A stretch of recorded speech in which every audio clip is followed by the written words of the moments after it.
इंद्र के सामने गुरु बृहस्पति का आगमन हो गया और बृहस्पति महाराज का जब आगमन हुआ तब इंद्र ने उनका सम्मान नहीं करा, आदर नहीं करा। देवताओं के गुरु निकल कर जा रहे हैं और देवताओं के गुरु अगर निकल कर जा रहे हैं और उनका आदर नहीं हो, श्रेष्ठता नहीं,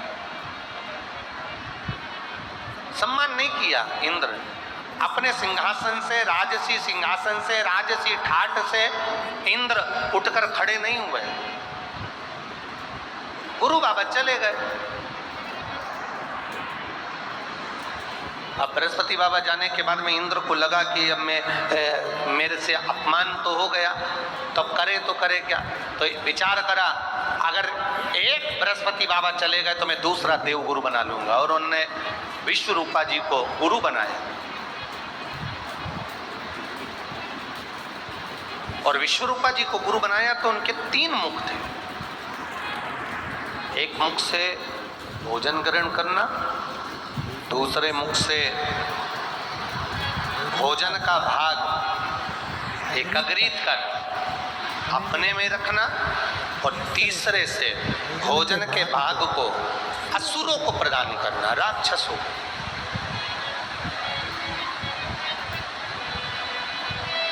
अपने जीवन काल में, अपने जीवन समय में एक बात का स्मरण हमेशा रखें, जब बाबा की कृपा हो, तुम्हारे घर में राजसी ठाट हो, तुम्हारी सत्ता हो, तुम्हारा वैभव हो, तुम्हारा पद हो, तुम्हारी प्रतिष्ठा हो, और तुम्हारा वैभव जब संपूर्ण जगत में हो, तो शिव महापुराण की कथा कहती है उस वैभव का एक उपयोग जरूर करना कि बन सके तो अपने क्षेत्र में, अपने नगर में, अपने शहर में, अपने पद की प्रतिष्ठा के अनुसार धार्मिक आयोजन या कोई अच्छे भगवान के भक्त के भाव से, भगवान की शरणागति के भाव से धर्म की ध्वजा को आगे ले जाने के कार्य अपने शरीर के द्वारा करते रहना।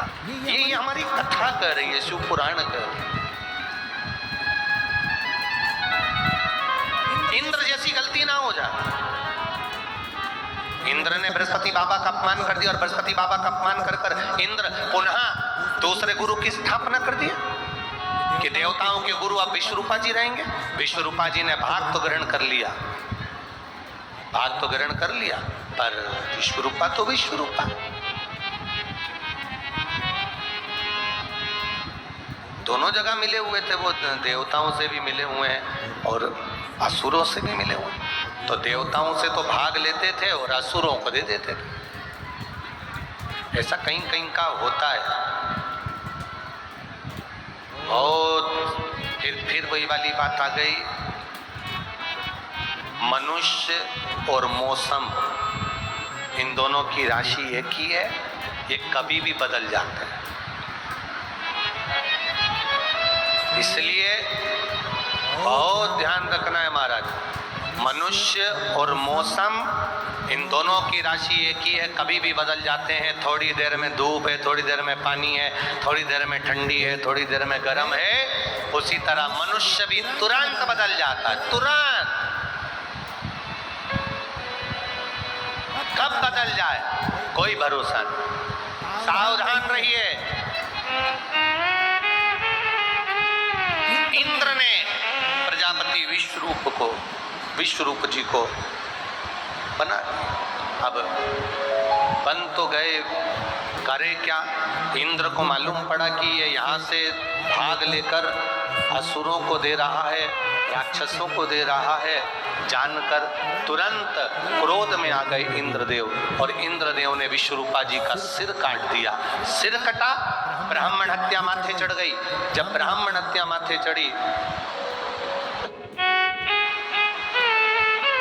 ब्राह्मण हत्या माथे चढ़ गई, और ब्राह्मण हत्या जब माथे चढ़ी तो इंद्र भागे।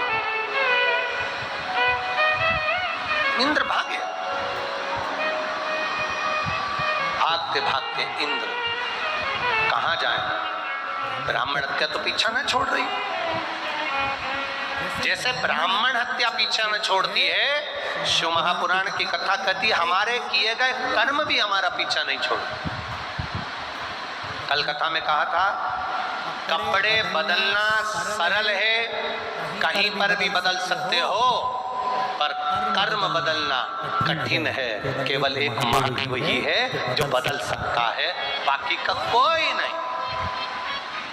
कपड़े बदलना सरल है पर कर्म बदलना कठिन। बहुत ब्राह्मण हत्या पीछे पड़ गई, कहां जाए? कमल की डंडी के अंदर छुप गए। कमल की डंडी के अंदर इंद्र छुप गए।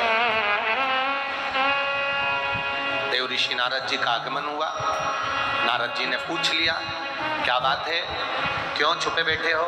कहा ब्राह्मण हत्या माथे पड़ गई है, तो मैं कहाँ जाऊं? कहाँ जाऊं मैं, बताओ कहाँ जाऊं?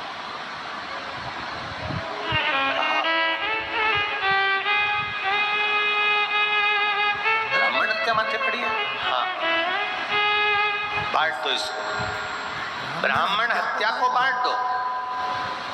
कहां बांटा? सबसे पहले ब्राह्मण हत्या को देने के लिए पृथ्वी पर पहुंचे। पृथ्वी से कहा पृथ्वी आप हमसे ब्राह्मण हत्या का अंश लो। पृथ्वी ने ब्राह्मण हत्या का अंश लिया। पृथ्वी का जो बंजर भाग है वो ब्राह्मण हत्या का अंश है। पृथ्वी के ऊपर जो वृक्ष लगता है, वृक्ष में जो गोंद लगती है वो ब्राह्मण हत्या का अंश है। इसलिए हमारे सनातन धर्म में भगवान का जब जन्मोत्सव मनाया जाता है, राम जन्मोत्सव मनाओ, कृष्ण जन्मोत्सव मनाओ, भगवान की जन्माष्टमी का त्योहार मनाया जाता है, तो भगवान के जन्मोत्सव में जो प्रसाद बनता है उस प्रसाद में गोंद नहीं डाला जाता। अगर कोई स्त्री का जापा हुआ है, कोई नारी का जापा हुआ है, किसी के यहाँ गर्भ था, बच्चा हुआ है, तो गोंद के लड्डू बनाकर खूब खिलाओ, मना नहीं। पर भगवान के प्रसाद में गोंद कभी नहीं डलता, क्योंकि उसमें ब्राह्मण हत्या का दोष होता है। दूसरा स्थान दिया अग्निदेव, आप हमसे ब्राह्मण हत्या का अंश ले लो। अग्नि ने ब्राह्मण हत्या का अंश लिया, तो अग्नि की लो में जो नीले कलर की लो होती है वो ब्राह्मण हत्या का अंश होती है। नीली लपट ब्राह्मण हत्या का अंश है। अग्नि का जो पीला भाग रहता है वो देव भाग रहता है, पर अग्नि में जब नीली लपट आ जाती है तो उसमें ब्राह्मण हत्या का अंश लग जाता है। शिव महापुराण की कथा कहती है जब यज्ञ करता ब्राह्मण विद्वज्जन भूदेव जब यज्ञ कराते हैं, यज्ञ कराते समय अग्नि की आंच को, अग्नि को ज्यादा ऊंचा नहीं जाने देते हैं। पास में एक शरबत बनाकर रखते हैं, थोड़ा सा दूध दही रखते हैं, जैसे ही आंच ऊपर होती है वो गिलास में भरकर, लोटे में भरकर अग्नि में डाल देते हैं, आंच को ठंडा कर देते हैं। क्यों? अगर यज्ञ की अग्नि ऊंची जाएगी, उसमें नीली लपट आ गई तो वो ब्राह्मण हत्या लग जाए, इसलिए उस अग्नि को सीमित रखा जाता। तीसरा स्थान दिया जल को। हे जलदेव, आप हमसे ब्राह्मण हत्या का अंश लीजिए। जलदेव ने ब्राह्मण हत्या का अंश लिया, तो जल के ऊपर जो फेन रहता है, जल के ऊपर जो बुलबुला रहता है, जल के ऊपर जो फेन होता है वो ब्राह्मण हत्या का अंश होता है। इसलिए हमारे सनातन धर्म में जब मेहमान भोजन करने बैठते हैं, संत भोजन करने बैठते हैं, गुरुजन भोजन करने बैठते हैं, ब्राह्मण जन भोजन करने बैठते हैं, घर का कोई बुजुर्ग जब भोजन करने बैठता है तो भोजन की थाली बाद में आती है, पानी का गिलास पहले आता है। पानी का गिलास इसलिए पहले आता है कि पानी के गिलास में अगर कोई बुलबुला है, कोई फेन है, तो जब तक भोजन की थाली आए तो पानी में से वो फेन, वो बुलबुला समाप्त तो हो जाए। अगर पानी में फेन होगा और वो पानी किसी ने पिया तो उसको ब्राह्मण हत्या का अंश लग जाएगा। इसलिए तीसरा स्थान जल को दिया। चौथा स्थान स्त्री को दिया। नारी, तुम हमसे ब्राह्मण हत्या का अंश लो। नारी ने ब्राह्मण हत्या का अंश लिया तो नारी का रजस्वला धर्म, नारी का रजो धर्म धारण करना, 7 दिन तक नारी पूजन स्थान पर ना जाना, भगवान का भजन ना करना, कहीं भोजन को हाथ ना लगाना, स्पर्श ना करना, ये रजो धर्म नारी को दिया। 4 स्थान पर ब्राह्मण हत्या को बांटा गया। तब जाकर इंद्र उस कमल की डंडी से बाहर निकले। कमल की डंडी से बाहर निकले तो उसी समय पर विश्वरूपा जी के पिता तुष्टा ऋषि ने वृत्रासुर को उत्पन्न कर लिया। वृत्रासुर को उत्पन्न करा और वृत्रासुर को भेजा युद्ध के लिए। इंद्र बार बार हार गए। दधीचि ऋषि की अस्थियों से युद्ध लड़ा गया और दधीचि ऋषि की अस्थियों से युद्ध लड़ा, उसमें फिर विजयता प्राप्त। बहुत ध्यान दीजिए,